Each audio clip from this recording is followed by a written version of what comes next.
Kadang-kadang kita berbuat untuk dunia ini sampai lelah, tapi untuk akhirat lelah sedikit kita tidak mau. Lelah sedikit saja tidak mau. Baru sakit sedikit, wah, sudah sholat sendiri aja. Ada seorang teman yang bilang ke saya, tapi itu kena di hati saya ya. Dia pernah ketemu saya baru sembuh dari satu sakit, dari satu penyakit. Kemudian dia nangis gitu misalnya. Saya, kenapa kamu nangis? Saya, orang sembuh itu bahagia kok, orang sembuh nangis. Nah, saya ini sedih dengan kondisi saya. Apa yang kamu alami? Saya ini orang yang biasa istiqomah, baca Al-Quran, sholat sunnah, zikir.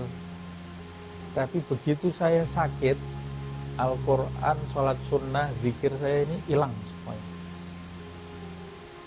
Tidak ada yang saya kerjakan. Yang saya kerjakan cuma pokok-pokok. Sholat berjamaah semua hilang. Tidak saya kerjakan. Dalam hati saya wajar lah, orang sakit kok. Terus kenapa saya bilang gitu? Kata dia, nanti kalau sakaratul maut datang menjemput saya, kira-kira saya meninggalkan zikir atau tidak? Saya baru kena flu, zikir saya tinggalkan. Nanti kalau Israel datang mencabut nyawa saya, kira-kira saya sibuk dengan sakit saya ini atau saya masih bisa berzikir? Saya baru kena flu saja, zikir sudah saya tinggal. Nah, itu ucapan yang sederhana, tapi itu sangat mengena di hati saya. Betul. Kalau kita biasa meremehkan kepentingan Allah Subhanahu wa Ta'ala, membuat-buat alasan di dalam diri kita untuk sesuatu yang seharusnya masih bisa kita lakukan, bayangkan nanti kesulitan ketika Israel mencabut nyawa kita. Mudah-mudahan kita semua dalam keadaan mudah, dalam keadaan bahagia. Tapi kita harus membayangkan itu. Kan kita harus diperintahkan bersiap-siap kita ini. Bersiap-siap. Saya mau nanti ketika Israel mencabut nyawa saya dalam keadaan berzikir, menyebut nama Allah SWT. Caranya ya dari sekarang, kalau waktu sakit, waktu lelah, waktu capek, saya tidak mau meninggalkan zikir. Tidak mau saya tinggalkan zikir. Sebab nanti ketika Israel mencabut nyawa, ya kita pasti akan mengalami kelelahan juga.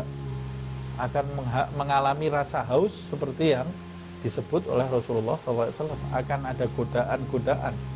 Kalau saya tidak biasa menjatuhkan godaan di dalam hidup saya, bisa tidak saya menjatuhkan godaan di akhir hidup saya itu?